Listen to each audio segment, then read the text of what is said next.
Hello, ladies and gentlemen. Thank you for joining us for your English news session program on radio television of Burkina Faso from Ouagadougou. Regarding the evolution of the security situation in Burkina Faso and the spreading of the protests across the country, the president of Faso made an address to the nation. In his speech, President Christian Kabore paid tribute to the security and the defense forces, talking about the food starvation the gendarmes lived at Inata during the attack. President Kabore says we should put an end to this unacceptable mismanagement inside the army by some senior officers that is contributing to demoralize the troop on the battlefield.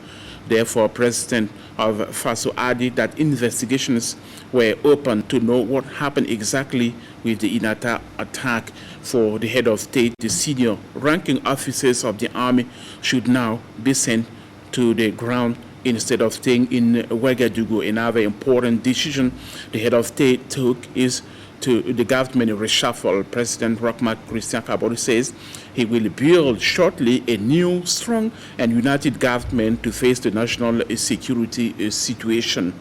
He also announced in his address some emergent measures to put an end to corruption and bribery practices in Burkina Faso. The Independence Day celebrated on every 11th of December will be postponed to 2022. It is one of the decisions taken by the government during the last cabinet meeting of Thursday. The Independence Day was planned to be celebrated in Zignare region. Insecurity prompted the government to postpone it. The cabinet meeting also decided to keep the mobile internet cut for a security issue for 96 hours more time.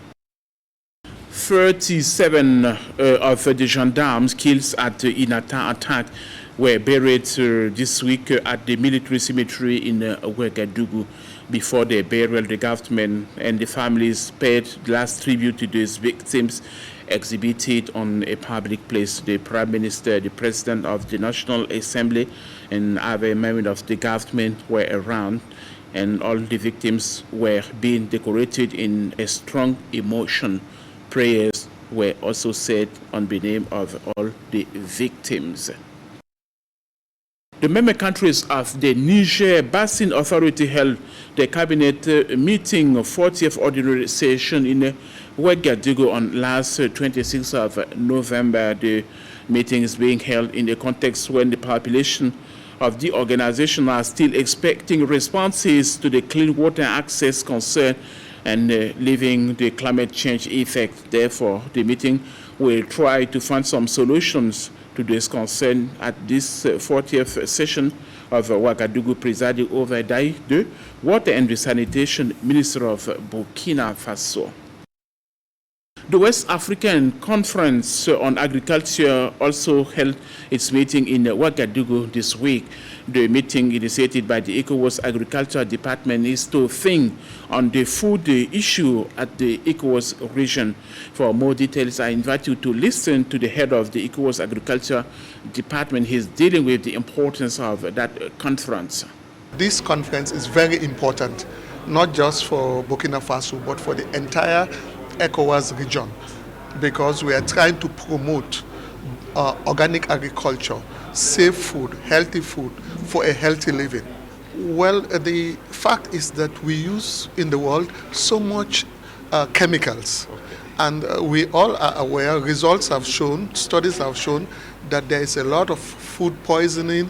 There is also a lot of change in the health status of people because we are consuming so much chemicals.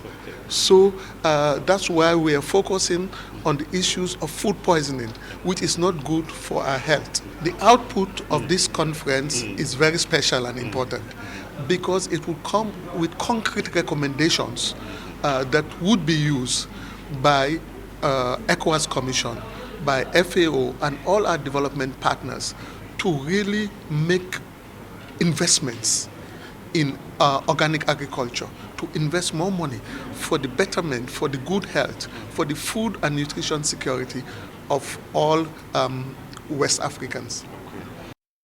The West African Economic and Monetary Union had talks with his donors in Ouagadougou this week. During the meeting, the Commission presented his new roadmap called 2025 to those donors. The CAP 2025 is the priority frame action that is focused on three main axes: the institutional governance improvement and the sectoral efficiency improvement are among those axes. The Commission of the West African Economic and Monetary Union and the donors also talk about the other issues like the impact of the COVID-19 on the economic development and the reopening of the land borders. Thank you for watching. Stay tuned to Radio Television of Burkina Faso to enjoy your weekend. See you next time and take care.